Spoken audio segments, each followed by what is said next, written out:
आज जो महाराष्ट्रामधला जो प्रश्न आज तो काय तो रिक्षा भिक्षांचा काय मराठी बोललं पाहिजे वगैरे जो विषय आलाय, हिम्मत कशी होते मला जरा सांगा.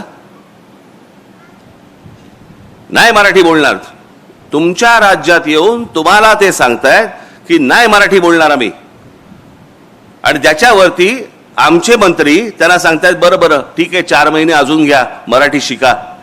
हिम्मत नाही तुमची, लायसन्सच रद्द करा. हेच बाकीच्या राज्यात काय होईल, हेच तामिळनाडूमध्ये जर समजा ते बोलले नाही बोलत जा तामिळ, काय होईल मला जरा सांगा. तिकडे पंजाबमध्ये गेले आणि बोलले नाही येत पंजाबी, आम्हाला नाही बोलायचं पंजाबी, काय होईल तिकडे. गुजरातमध्ये गेले आणि बोलले नाही गुजराती बोलायचं आम्हाला, काय होईल त्या राज्यांमध्ये तिकडे. मराठी टिकवायची असेल तर ती वरपासून खालपर्यंत टिकवायला लागते.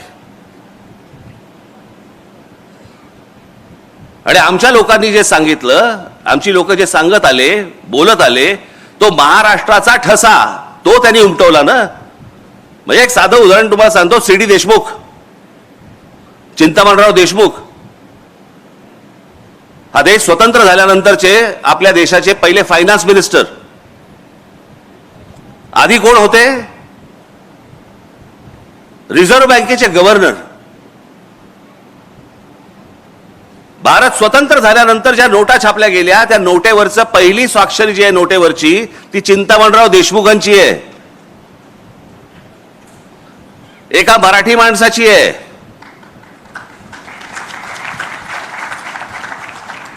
पण ज्या वेळेला संयुक्त महाराष्ट्राचा लढा पेटला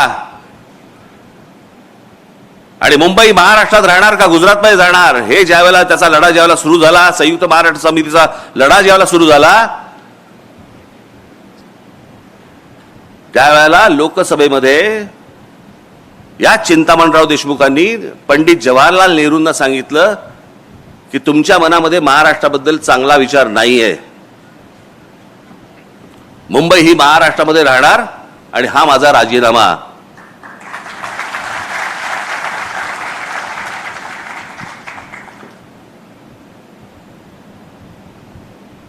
तो माणूस IAS होता.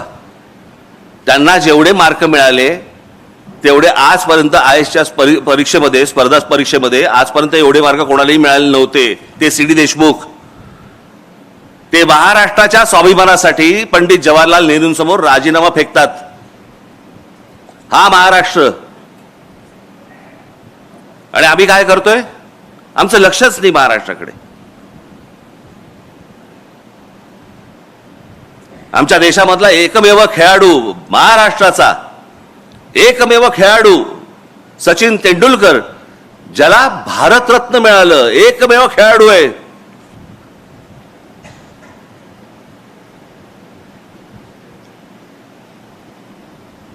आम्हाला काय, मॅच बघतोय, आनंद घेतोय, बस झालं, संपला विषय. हे दुसऱ्या कोणत्याही राज्यामध्ये असतं ना, त्यांचं काय केलं असतं. थोडा लाईट लावा रे लोकांमध्ये.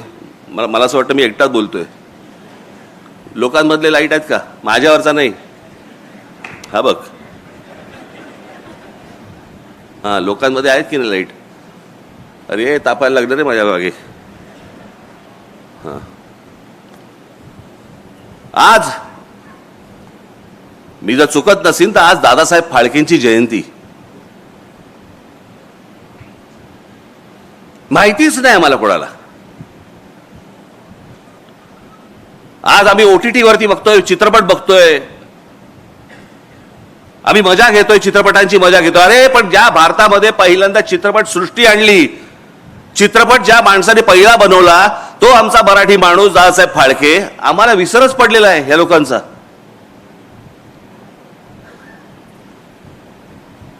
सत्यजित रे यांना ऑस्करचा लाईफ टाईम अचिव्हमेंट अवॉर्ड मिळाला. ऑस्करचा लाईफ टाईम अचिव्हमेंट अवॉर्ड हा सत्यजित रेंना मिळाला, पण आमच्या व्ही शांतारामांना नाही मिळाला, आमच्या दादासाहेब फाळकेंना नाही मिळाला, आमच्या बाबूराव पेंटरांना नाही मिळाला. आमची लॉबीच नाही. आमच्या राज्यकर्त्यांना, आमच्या पुढाऱ्यांना वाटलं पाहिजे की आमची माणसं आम्ही मोठी केली पाहिजेत. काही नाही, निरुत्साह.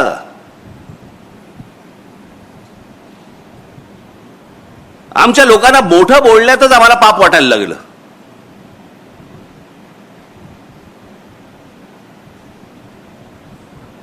तुम्ही सायन्स अँड टेक्नॉलॉजी घ्या, त्यात मराठी माणसं आहेत. कुठे आहेत तरी ती?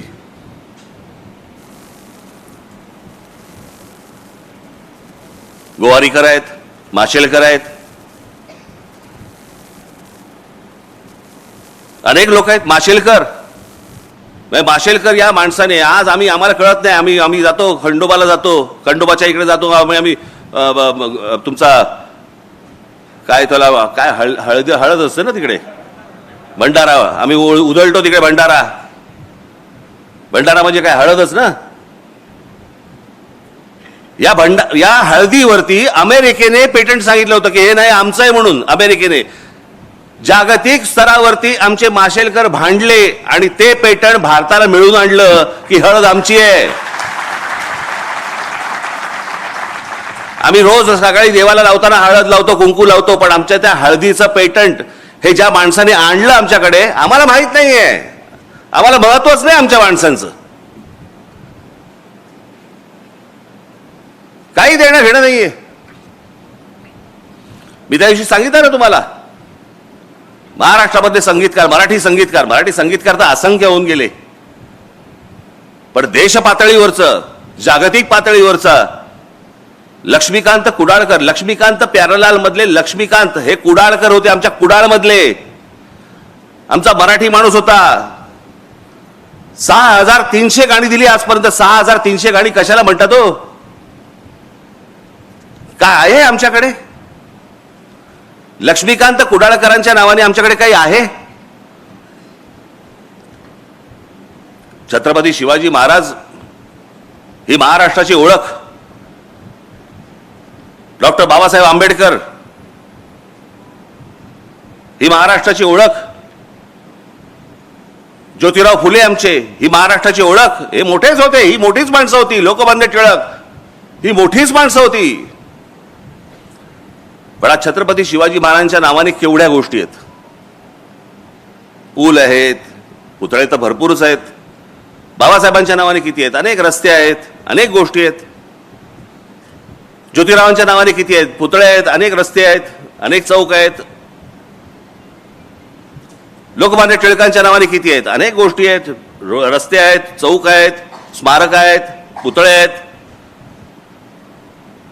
इतर जी मोठी माणसं होऊन गेली महाराष्ट्रामध्ये, त्यांच्या नावाने आपण कधी काय करणार आहोत?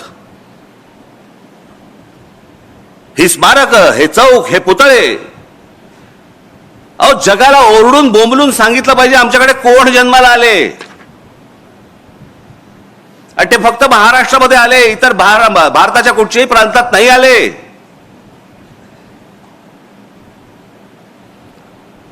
काँग्रेसची स्थापना याच महाराष्ट्रात झाली.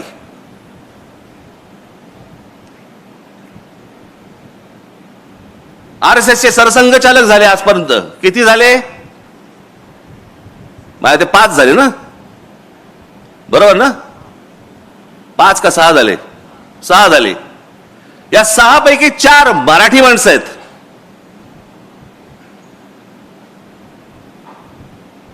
म्हणजे या देशामध्ये सर्वात मोठे जे काही पक्ष किंवा संघटना ज्या काही उभ्या राहिल्या, आपण त्याच्याकडे ह्या पक्षाचा आहे, आपण तो त्या पक्षाचा आहे. अरे महाराष्ट्रातला आहे हे आपण का विसरतोय? लता मंगेशकर एवढी मोठी मोठी गायिका, भारतरत्न लता मंगेशकरांच्या नावाने काय महाराष्ट्रामध्ये जरा सांगा मला. आत्ता आशाताई गेल्या, किशोरी आमोणकर, अहो भीमसेन अण्णा, भीमसेन जोशींच्या नावाने काय आपल्याकडे महाराष्ट्रामध्ये?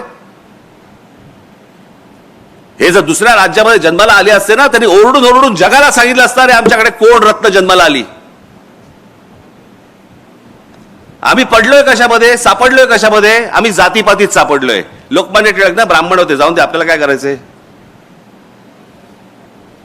महात्मा ज्योतिराव फुले ना माळी होते, आपल्याला काय करायचंय? बाबासाहेब आंबेडकर ते दलित होते, त्याला काय आपल्याला काय करायचंय? शिवाजी महाराज ते काय मराठ्यांचे राजे. हे आमच्याकडेच सगळं सुरू केलं, हे आम्हीच लोकांनी सुरू केलं. आम्हीच आमच्या महापुरुषांना जातीपातीमध्ये आम्ही विभागलं. आम्हीच आमच्या लेखकांना, कवींना, आम्ही सगळ्यांना आम्ही जातीमध्येच बघायला लागलो. पुस्तकाचं नाव नाही बघायचं, पुस्तकाचा लेखक बघायचा आणि त्याप्रमाणे पुस्तक विकत घ्यायचं की नाही घ्यायचं आम्ही ठरवायचं. कोण काय बोललंय याच्यावरती आम्हाला काही देणं घेणंच नाही रे. इतका विभागलेला, इतका बेसावध मराठी माणसापेक्षा दुसरा माणूस नाही भूतलावरती.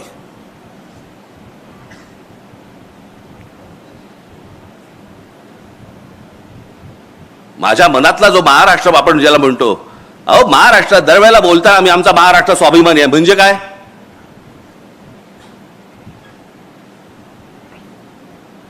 म्हणजे काय आम्हाला कळतच नाही.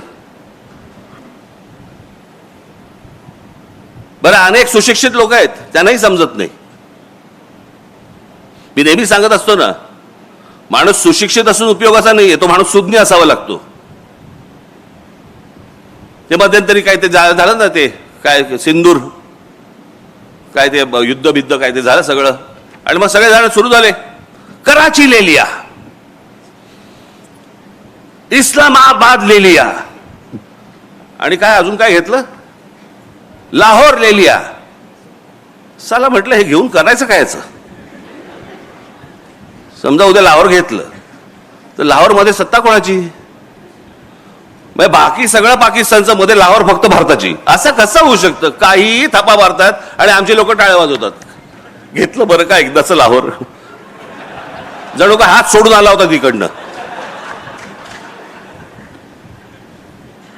काही माहिती नाही, कशाचा कशाला काही पत्ता नाहीये. आपल्या जगामध्ये, आपल्याच विश्वामध्ये दंगलेले असतात, रमलेले असतात. जा एकदा बाहेरच्या राज्यांमध्ये बघा, दुसऱ्या भाषांमध्ये कधी दुकानाच्या पाट्या तरी लागतात का बघा. आज महाराष्ट्रामध्ये अनेक ठिकाणी, आज भाईंदर बिंदर या ठाणा बिणा अनेक ठिकाणी आज गुजराती पाट्या लागतात. पुण्यामध्ये गुजराती पाट्या लागतात. माझा भाषेला विरोध नाहीये, भाषा तिकडे गुजरातमध्ये, भाषा कुठलीही चांगली, पण ते तिकडे त्या राज्यात, ज्या राज्याची राजभाषा जी आहे त्याच भाषेमध्ये इकडचे बोर्ड लागणार. याच्यावरती आपण ठाम राहिलं पाहिजे. आणि मग माझ्या सहकार्यांनी उद्या सर समजा काहीतरी केलं की लगेच आमचेच बोलणार. खरं तर मारायला नव्हतं पाहिजे. मग काय करायला पाहिजे होतं? आरती ओवाळायला पाहिजे होती त्याची. काय करायला पाहिजे होतं? सर्वात महत्वाची गोष्ट कोणती? यांची हिम्मत होते. या सगळ्या गोष्टी, आम्ही मराठी बोलणार नाही, तुमच्या राज्यात आम्ही गुजराती पाटी लावू, आम्ही तुमच्या राज्यात येऊन आम्ही मुंबईला बॉम्बे म्हणू. म्हणजे गंमत बघा,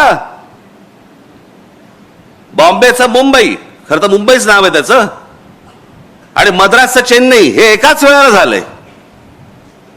96 साली का 97 साली. पण सगळे लोक बोलताना बरोबर चेन्नई बोलणार आणि इथे बोलताना बॉम्बे म्हणणार. हॉटेलची नावं बदललेली लक्षात राहतात रे.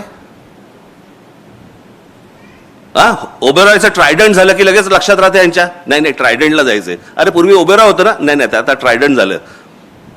मग मुंबई झालेलं लक्षात राहत नाही. बरं, तो आमचा भावनेचा विषय आहे.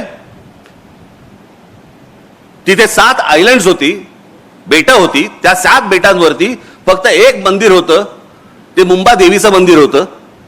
आणि मराठी माणूस देवीला आई म्हणतो. तो तिथे जाताना कुठे चाललास? मुंबईला चाललो, मुंबईचं दर्शन घ्यायला चाललो.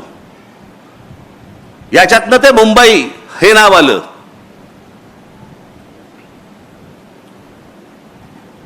पण आम्हीच नाही, आम्हालाच काही वाटत नाही या गोष्टींचं. एखादा समोरचा काही बोलला की बाबा बॉम्बेला जाऊन आलो, आम्ही पण काही लक्ष देत नाही. मागे एका चित्रपटामध्ये केलं होतं त्यांनी, चित्रपटामध्ये बॉम्बे बॉम्बे बॉम्बे उल्लेख होता. मला कळलं, म्हटलं जर नाही काढलं तर बांबू बांबू बांबू एवढंच फक्त लक्षात ठेव.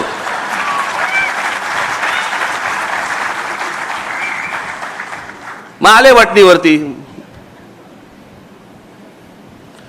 आम्हाला हे करायला का लागतंय? मी हे सतत जे बोलतोय, मी हे सतत तुम्हाला सांगतोय, हे का सांगतोय? हे सांगतोय एवढ्यासाठी सांगतोय बाबांनो, मी खरंच सांगतोय तुम्हाला, ही इतकी भीषण वेळ आहे आत्ताची. सगळ्या बाजूनी इमारती उभ्या राहत आहेत. तुम्हाला कंट्रोल, तुमच्या हातातच कंट्रोल नाहीये. सगळ्या उद्योगपतींनी, बिल्डरांनी, सगळ्यांनी ताबा घेतलेला आहे. तुम्ही कोण आहात, काय आहात, कसे राहणार आहात, कसे जगणार आहात, कुठून फिरणार आहात, काय, ह्याच्याशी त्यांना काही कर्तव्य नाहीये. आणि आमच्याकडे राज्याच्या राज्य संपूर्ण सरेंडर झालेलं आहे. हे काय हेच राज्यकर्ते म्हणत नाही, ह्याच्या अगोदरची राज्यकर्ते सगळे बिल्डरांना आणि उद्योगपतींना सरेंडर होतात. आणि आज काय गोष्टी चालू आहेत हे तुमच्या डोळ्या देखत घडतंय. तुमच्या डोळ्या देखत सगळं बदलतंय. तुमच्या डोळ्या देखत भाषा बदलतीये. तुमच्या डोळ्या देखत म्हणजे आज महाराष्ट्र राज्याचा एक मंत्री मंगल प्रभात लोढासारखा माणूस आज तुमच्या नाकावर टिचून सांगतो, ज्या वेळेला आता गॅस सिलेंडर मिळत नव्हते त्यावेळेला सांगतो, जैन लोकांसाठी म्हणून गॅस दिले जातील, गॅस पुरवठा केला जाईल, गॅस सिलेंडर दिले जातील जैन लोकांसाठी. महाराष्ट्र राज्याचा मंत्री जैन लोकांसाठी काम करणार. महाराष्ट्र राज्यासाठी काम करायला पाहिजे हे सोडून ह्यांची हिंमत कशी होते? याची हिंमत एवढ्यासाठी होते कारण तुम्ही अंगावर जात नाही. आणि आम्ही अंगावरती गेल्यानंतर तुम्ही बोलता हे कशाला अंगावर जात आहेत. पण हे त्याशिवाय होणार नाही. मला या विषयामध्ये बोलण्यासारख्या असंख्य अनेक गोष्टी आहेत, परंतु या सगळ्या गोष्टींना एक कुठेतरी राजकीय किनार आहे म्हणून मला या व्यासपीठावर मांडायची नाहीये. नजीकच्या काळात ज्याला भाषण करीन त्याला टराटरा फाडून ठेवीन, पण आज नको.